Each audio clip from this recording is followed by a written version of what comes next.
नमस्कार, सी न्यूज भारत में आप सभी का एक बार फिर से स्वागत है। वक्त हो चुका है न्यूज बुलेटिन का। इस बुलेटिन में हम बात करेंगे धार की, जहां मुख्यमंत्री मोहन यादव कृष्ण भूमि में मनाएंगे कृष्ण जन्मोत्सव। आगे बात होगी झांसी की, जहां थाना समाधान दिवस का किया गया आयोजन।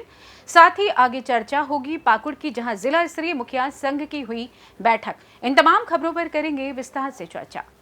कल धार जिले की प्रसिद्ध धर्मस्थली व माने जाने वाली कृष्ण जन्मभूमि ग्राम अमझेरा के आमका झमका माता मंदिर में पहुंचेंगे, जहां पर माता आमका झमका माता के दर्शन लाभ लेंगे। साथ ही इस कार्यक्रम में दही हांडी का कार्यक्रम भी रखा गया है। कृष्ण जन्माष्टमी का भव्य आयोजन किया जाएगा। उनके साथ मालवा के प्रसिद्ध संत नागर जी भी मौजूद रहेंगे। इस बारे में धार जिला कलेक्टर प्रियंक शुक्ला ने बताया कि कल दोपहर 1 बजे मुख्यमंत्री मोहन यादव ग्राम अमझेरा पहुंचेंगे। वे कल यहां पहुंचकर जन्माष्टमी उत्सव मनाएंगे। कलेक्टर मिश्र ने आगे बताया कि मध्य प्रदेश में 2 दिवसीय कृष्ण जन्मोत्सव मनाया जा रहा है। इसी कड़ी में सांस्कृतिक विभाग के द्वारा दिनांक 25 और 26 अगस्त को ये कार्यक्रम अमझेरा में मनाया जाएगा, क्योंकि यहाँ का अमका झमका माता मंदिर श्री कृष्ण लीला से जुड़ा हुआ है। बताया जाता है कि भगवान श्री कृष्ण रुक्मिणी का हरण किया था, इसलिए प्रदेश के मुख्यमंत्री मोहन यादव 25 अगस्त को इस जन्मोत्सव कार्यक्रम में भाग ले रहे हैं। मिश्रा ने कहा कि मैं आसपास के जनमानस से निवेदन करता हूं कि वो इस कार्यक्रम में भाग लें। इस कार्यक्रम में भाग लेने के अलावा मालवा के प्रसिद्ध संत नगर जी भी आ रहे हैं। यहां पर 25 अगस्त को ही सांस्कृतिक व नाटक का मंचन कार्यक्रम होगा। आइए जानते हैं इस विषय में धार जिला कलेक्टर प्रियंका मिश्रा ने और क्या कुछ कहा। देखिए, श्री कृष्ण जन्माष्टमी के अवसर पर 2 दिवसीय कार्यक्रम पूरे धूमधाम से पूरे प्रदेश में मनाया जा रहा है। उसी के तारतम्य में अमझेरा में 25 और 26 को संस्कृति विभाग के द्वारा कार्यक्रम किया जा रहा है, क्योंकि अमझेरा में स्थित मां आमका झमका मंदिर का श्री कृष्ण लीला से जुड़ा हुआ एक बड़ा विशेष प्रसंग है। यहाँ पे श्री कृष्ण जी ने रुक्मिणी जी का हरण किया था। इसीलिए इस स्थान पे होने वाले 25 तारीख के कार्यक्रम में स्वयं मुख्यमंत्री जी आ रहे हैं और उनके साथ मालवा के प्रसिद्ध संत श्री नागर जी भी आ रहे हैं। और इसीलिए यहाँ की तैयारियों का जायज़ा लेने हम लोग निरंतर यहाँ उपस्थित हैं। थाना परिसर के पीछे ये कार्यक्रम आयोजित हो रहा है और सभी मेरे आसपास के जनमानस से आग्रह है कि वो भी इस कार्यक्रम में आएँ और जन्माष्टमी में होने वाले इस सांस्कृतिक कार्यक्रम का आनंद लें। इसमें लोक गायन है और नाट्य मंचन भी रहेगा और ये कार्यक्रम जो है 1 बजे से प्रारंभ होगा। धार से सी न्यूज संवाददाता प्रकाश जोशी की रिपोर्ट। खबर झांसी से, जहां उत्तर प्रदेश सरकार की मंशा के अनुरूप प्रदेश के प्रत्येक व्यक्ति को उसकी शिकायत और समस्या का शुचितापूर्ण निस्तारण प्राप्त हो, जिसके लिए माह के दूसरे और चौथे शनिवार को थाना स्तर पर जिले के सभी थानों पर थाना समाधान दिवस का आयोजन किया जाता है, जिसमें क्षेत्र के सभी फरियादी अपनी समस्याएं लेकर आते हैं। इसी क्रम में आज थाना समाधान दिवस के दौरान झांसी जिले के डीआईजी कलानिधि नैथानी और मंडलायुक्त विमल कुमार दुबे थाना सकरार में पहुंचे, जहां पर समाधान दिवस के दौरान मौजूद फरियादियों की समस्याओं को सुना।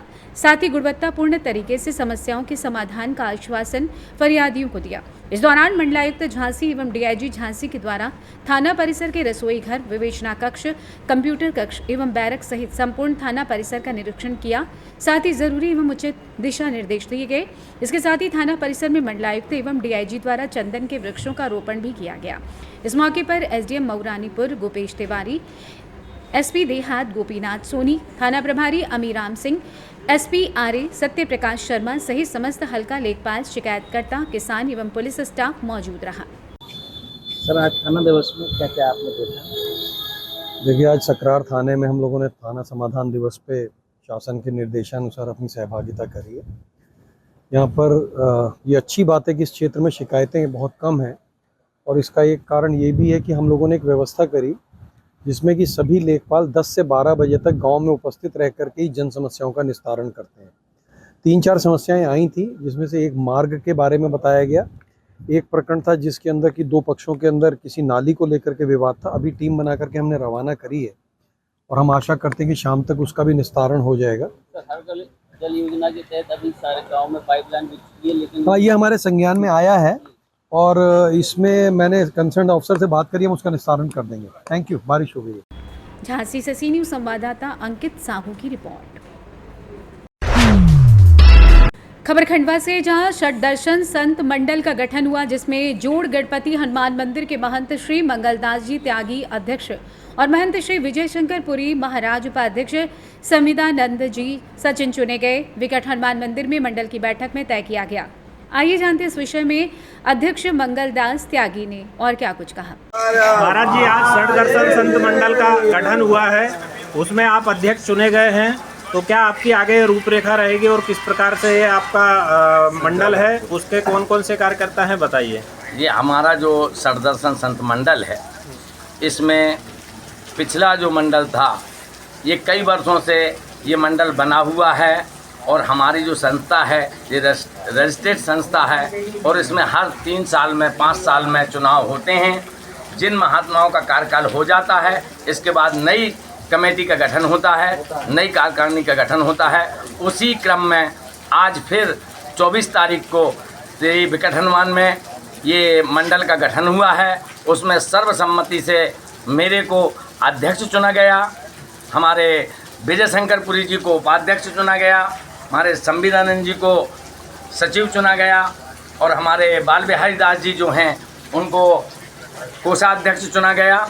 ये मंडल की हमारी रूपरेखा जो है, हम लोग कभी इसमें चुनाव नहीं करते हैं, सिर्फ सबकी सहमति से ये चुनाव होता है और इसमें हम लोगों को सिर्फ इसलिए चुना जाता है कि ओंकारेश्वर में और आसपास जो महात्मा हैं उनको कोई तकलीफ़ है, उनको कोई परेशानी है, उसका हल हम लोग कर सके सब मिलके और हमारा संगठन एकजुट रह सके, इसलिए ये चुनाव होते हैं।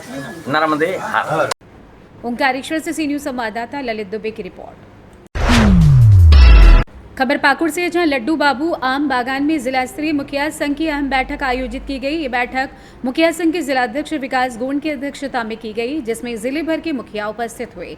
इस बैठक में अबुआ आवास योजना को लेकर चर्चा हुई। मुखिया संघ के जिलाध्यक्ष विकास गोंड ने बताया, जिले के प्रत्येक पंचायत से ग्राम सभा द्वारा चयनित अबुआ आवास लाभुकों की सूची के साथ ग्राम सभा पंजी प्रखंड कार्यालय में जमा करने के पश्चात लाभुकों का रिकॉर्ड फाइल बनाकर जमा हो चुका है।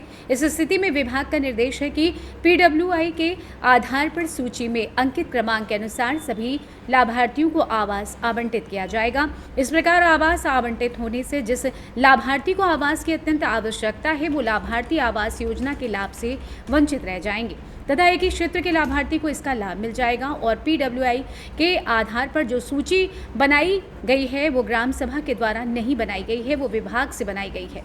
इसी को लेकर अहम बैठक की गई। इसका लिखित आवेदन उपायुक्त और DDC को दिया गया। मौके पर जिले भर के मुखिया मौजूद थे। भर के सभी मुखिया जी हम लोग एक जगह आज इकट्ठा हुए हैं। अब वो आवास को लेकर जो प्रॉब्लम क्रिएट हो रही है पूरा जिला भर में, उसी को लेकर हम लोग एक विशेष बैठक आज बुलाए हैं।